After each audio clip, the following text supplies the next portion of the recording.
As a longtime fanatic of Middle-earth lore, I can confidently say that J.R.R. Tolkien was a masterful storyteller who crafted an intricate and captivating world filled with complex characters and timeless themes. The latest season of The Lord of the Rings of Power, has only solidified my admiration for his work as it delves deeper into the origins of the One Ring and its creator, Sauron. Warning, spoilers for season 2 ahead. The second season of The Lord of the Rings of Power, beautifully illustrates why a hobbit might have been the one to outwit the Dark Overlord, Sauron. It was actually Frodo Baggins, Sanghamji, and Gollum who thwarted Sauron's plan by destroying the One Ring, something he never foresaw.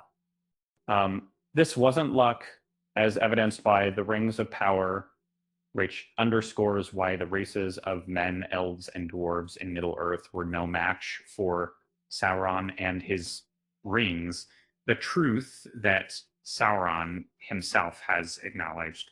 And in the 5th episode of season 2 in the series The Rings of Power, Sauron, disguised as Anatar, along with Celebrimbor, distributed the 7 dwarven rings. Once this was done, Sauron focused on his plan for the 9 rings, intended for men. Encountering some resistance from Celebrimbor, Celebrimbor argued that men were susceptible to corruption and unfit to wield such powerful weapons. In response, Anatar made a persuasive argument saying, "Men can be weak, but when danger looms, there will always be those who rise to the occasion and shine." Sauron's speech about men shows why only hobbits could beat him. Sauron had his eye fixed on the race of men.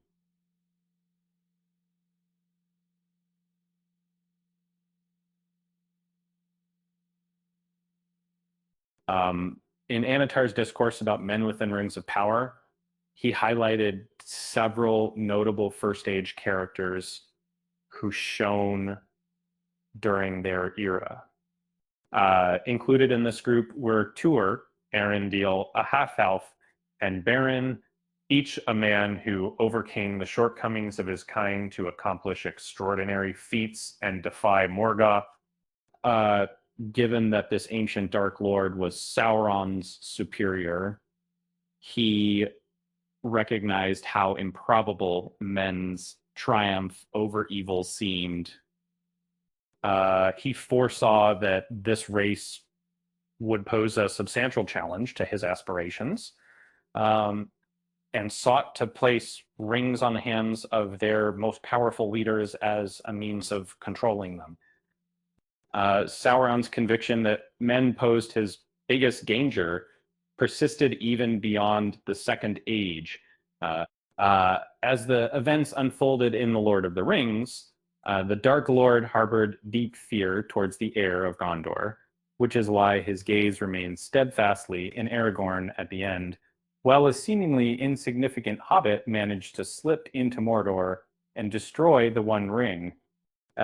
This underscores the genius of Gandalf's plan, as the wizard was well aware of whom Sauron dreaded most in Middle-earth, and it wasn't hobbits. The portrayal of Sauron in the Rings of Power reinforces this point even more. Sauron's The Rings of Power speech predicts his Second Age defeat.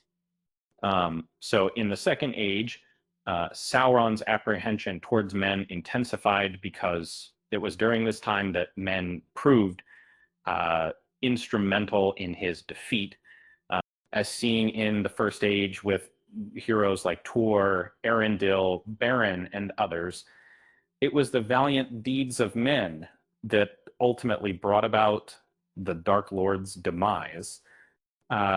Although the events of Season 2 have yet to reach this point, Isildur is fated to sever the One Ring from Sauron's grasp, thus depriving the villain of the source of his power upon which he relied.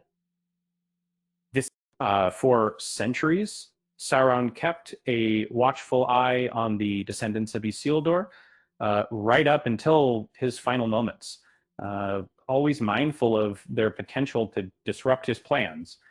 Other reasons only hobbits could beat Sauron in The Lord of the Rings. Hobbits were the unlikely perfect heroes. In the second season of Rings of Power, Sauron's focus on men left an opportunity for others to challenge him, and hobbits turned out to be the ideal candidates.